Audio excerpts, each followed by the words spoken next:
Hello and welcome.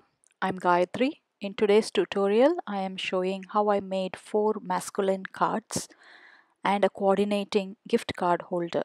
These projects are part of my Alt-New certification program level 2 final challenge. I'm using one stamp set, no actually rather 2 stamp sets to make these cards and the gift card holder. If you're interested to know how I did it, keep on watching. I started with the Hug Me stamp set. This set has plenty of adorable fox images to stamp and color using any medium you prefer. I prefer to watercolor them, so I stamped these images using Altenew's permanent black ink on Bristol Smooth cardstock using Misty.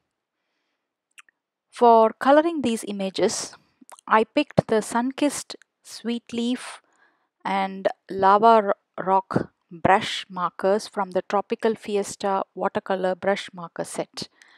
I also picked the other colors to color the balloons of the other images here. This watercolor brush marker is from Altenew, and the pigments in these markers are intense. So I use them sparingly on the shading areas and used a water brush to move the pigments to the center. This gives a very good shading. If I want more pigment in the corners, I added the pigment from the brush markers directly and blended it out using the water brush. The scarf I colored using Sweet Leaf, which is a mint green color, and the noses are colored using Lava Rock. Here are all the images from the Hug Me stamp set I stamped and colored. I doubled up on a couple of images. I prefer to have more images than less, especially when I'm making a set of cards. Using the coordinating dies, I die cut them all out and they look so adorable. In spite of all the shading, I still felt the color was a bit flat on the colored die cuts. Hence, I added some texture to just the foxes, and I used the sun-kissed brush marker to add dots in the shaded areas and fading it out towards the center. This adds not only texture but also depth to the colored images, because these are my focal images on the cards. Before I proceed with the background, I wanted to work out on the layout of my card front. Just an approximate placement of the focal image on the background panel so I can work on adding texture and layer to the panels on those areas. And here are the approximate layout on my card front. When I did the layout, I noticed that some of the focal images were small for the background. The proportions were out of whack. In order to scale up the smaller images, I needed to frame them. Image fits into the frame, and now the focal point becomes both the die cut image plus the frame. Hence the proportion of the focal image to the background is balanced. For that I use the newish mid-century frame die. Oh, I love this die. So delicate and pretty. And I used the gold mirror cardstock to die cut them all out. For some of the card front, I will be using the whole frame die, while for the others, I will be using just the partial die. You will see me as I assemble the card. Next up, I wanted to add texture and design to the background, which otherwise is rather very plain looking white cardstock at the moment. For that, I used some Altenew stencils. I used Wrap Speed stencil, Grid stencil, Scallop builder stencil, and molded line stencil. Instead of ink blending over them, I decided to add white embossing paste. Depending on where my focal image goes on the background panel, I applied the embossing paste behind that area. For example, for the big Hug Me die cut, I used the Wrap Speed stencil on the center of the background panel and applied the embossing paste from the middle, fading out. For the lying down fox image with the thought bubble, I used the grid stencil from the bottom of the background panel in a landscape position, fading to the top. For the other two panels, I applied the embossing paste on the left side with a bit on the top right for balance, or and on the right side fading to the center.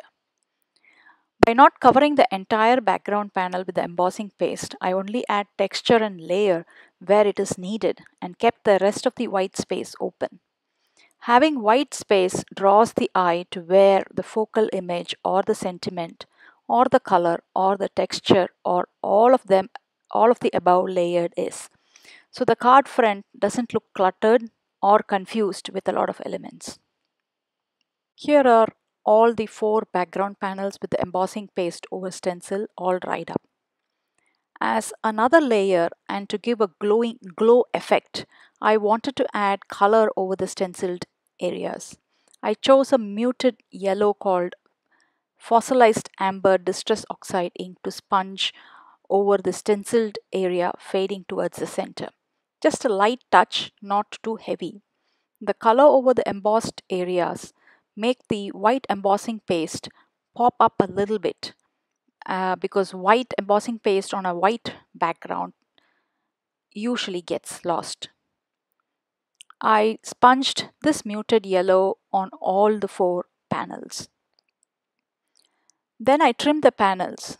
I trimmed half an inch all around the warp speed stencil panel and half an inch from the bottom on the grid stenciled panel, half an inch from the left on the scallop builder stenciled panel, and half an inch on the right for the molded lines stenciled panel.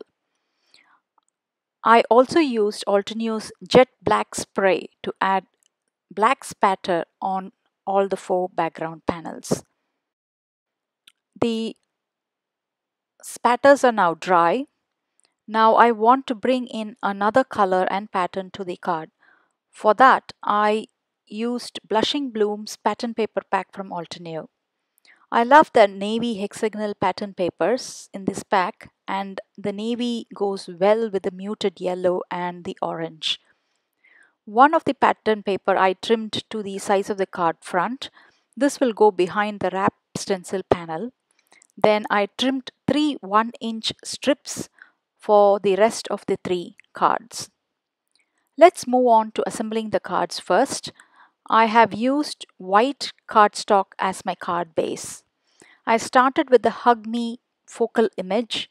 I adhered the pattern paper to the card front using the tape adhesive.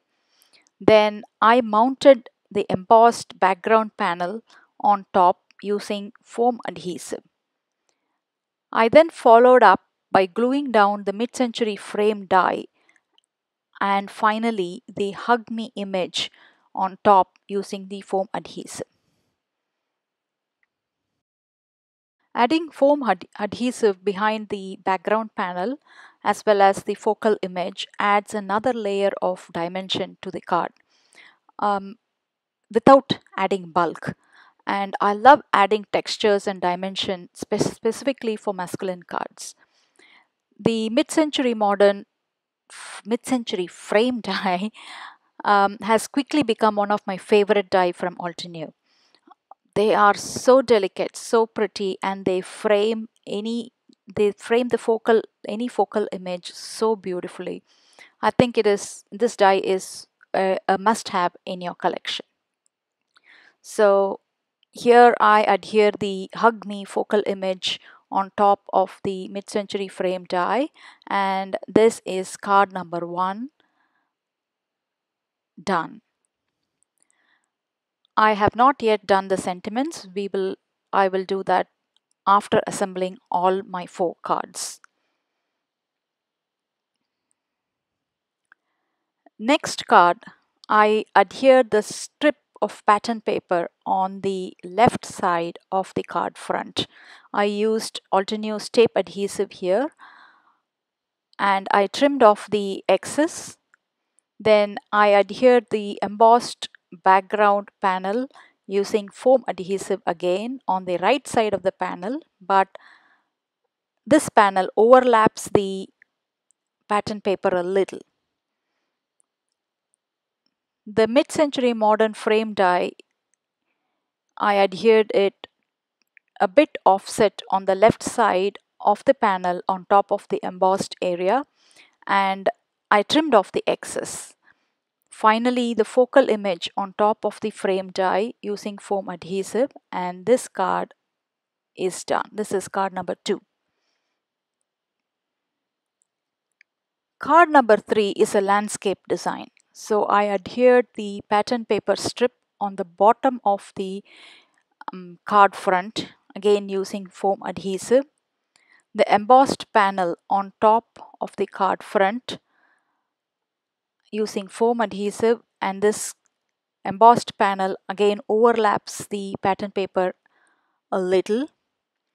Then the mid-century frame die is offset on the bottom of this embossed panel, and I trimmed the overhang.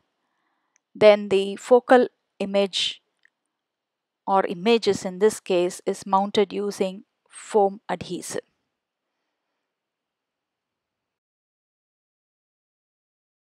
For card number 4, I decided I will do it a little different. I adhered the mid-century frame die first, glued it to the embossed area, on the embossed area.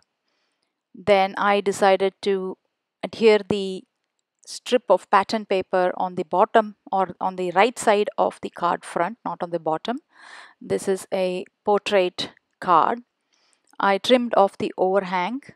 Then I decided to add foam tape to my focal image and adhere it on top of the mid-century frame die, which by now should have glued, and I trim off the excess.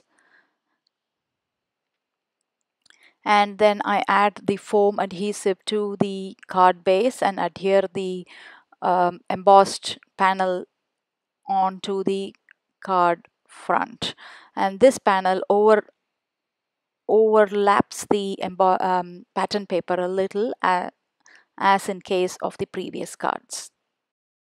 Here are all the 4 cards, all assembled without the sentiments. I love how they turned out. So now I want to add sentiments to the card. For the sentiments, I used Label Love stamp set. This is an oldie but a goodie stamp set, and one of my favorite sentiment set from Altenew. I prefer simple sentiments on my cards, and this set has a variety of it. I stamped a few sentiments which I think will go well with my cards on white cardstock using Altenew's Galactic Stream ink. This ink matched the navy on the pattern paper. I trimmed them using scissors and foam mounted them before adhering them on the cards. So I used the happy birthday on the card with the fox holding the balloons. So I adhered the sentiment on the top left, so the card is balanced. For the next card, I used Missing You stamped sentiment on the bottom or on the center. So again, there is a balance of elements from left to right. For the third card, I used Love You because I think a smaller sentiment would look better than a larger sentiment. Or the alternate is to use a larger sentiment on the top right. But I decided to use the Love You because of the heart-shaped balloon. And for the last one, I used You Inspire Me, or You Inspire Me sentiment on the bottom. So those are the 4 cards all complete, but I still went ahead and added another layer using Nuvo white glossy accent, which I scattered all over the 4 cards. Okay, here are all my completed cards. Next, I wanted to make a coordinating gift card holder which goes with the card set. So this holder can be given, this gift card holder can go with the birthday card or the Love You card or even the Hug Me card. I have a white cardstock which is cut to 5.5 by 7.25 inch in size. Then a yellow pattern paper from the same Blushing Bloom pattern paper pack, cut to 3.5 by 3.25 inch. 3.75 inch. On the pattern paper piece, I scored half an inch on either side of the 3.5 inch side facing up. On the white piece, I scored half an inch on either side with the 5.5 inch side facing up, and on the 7.25 inch facing up, I scored at 2 inches and again at 5 inches. May sound a little confusing now. I will put all the measurements of this gift card holder on my corresponding blog post, so it is much easier for you than me trying to explain it here. On the white scored panel, there is now a middle section and two end section. The smaller of the two end section is the flap for the gift card holder. I have just written it now. I am going to trim the half an inch end from the flap and the middle section. So you can see me trimming that, the middle section. This is the flap which I'm trimming off the end 1 inch on the 1 inch scored, half an inch scored line. I trim off from the flap as well as the middle section on both the sides.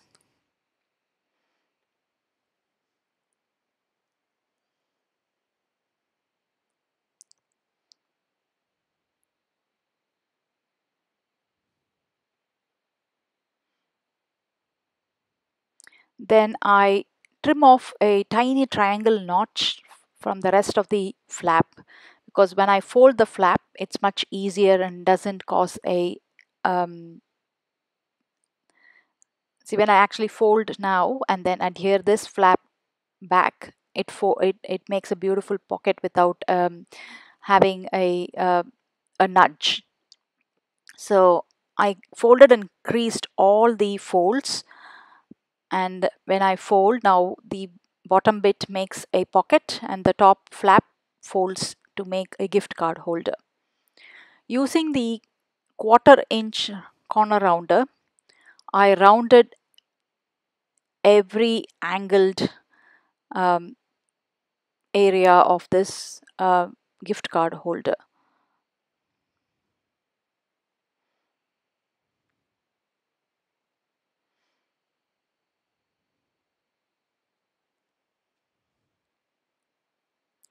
Then, to add a little bit more interest to the plain looking white gift card holder, I added score lines to the flap as well as the pocket area.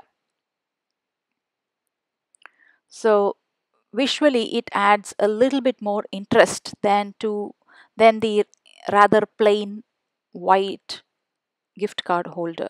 You could stamp, but I decided I would rather add a texture than stamp an image and color.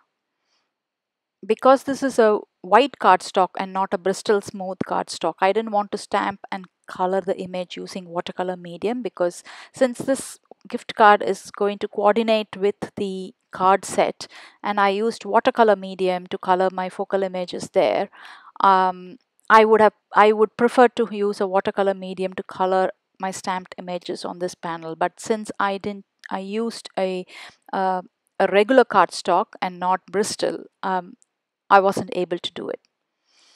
So I added the tape adhesive to the flap, adhered it, and now I have a gift card holder. I'm going to use this pattern paper piece which I scored earlier to make a nifty thing that goes inside the gift card holder. I did an accordion fold on the 4 scored lines. The bottom folds up to the top and the top folds behind. The bottom fold becomes the catch for the gift card. I added adhesive to the top fold which folds behind, slid the entire piece inside the pocket and adhered the top fold just about the fold lines of the flap on the gift card holder. Now, when I fold the gift card holder, the piece slides in, and when I open, the piece slides out. When I place the gift card inside this piece, and when the recipient opens the flap of the gift card holder, the gift card slides out for the recipients to see and access it easily. Very nifty, huh? To decorate the gift card holder, I trimmed the same navy pattern paper to an inch strip to wrap around the gift card holder. The strip was a little too short, so I added a circle die cut using the yellow pattern paper from the same pattern paper pack to secure the ends of the strip. On top of the circle die cut, I used one of the fox images I had previously colored and die cut, and I adhered it using foam adhesive. The sentiment Love You from the Label Love stamp set I stamped using the Galactic Stream ink, trimmed, added the foam adhesive, and adhered it below the fox. This finishes my gift card holder. How beautifully does this gift card holder coordinate with the card set? I love it. So easy to make. Just slide in the gift card inside and give it along with one of the cards in the set to any of your male friends or boys, to your hubby, or even to your boyfriend. I am so happy how these projects turned out. Hope you share my enthusiasm too. Here are the photos of all the cards and the gift card holder. I have a corresponding blog post on my blog with more photos, details, and supply list. I will link it in the description box below. If you like my tutorial today, please give me a thumbs up and also subscribe to my channel. Thank you so much for watching and have a lovely day. Bye.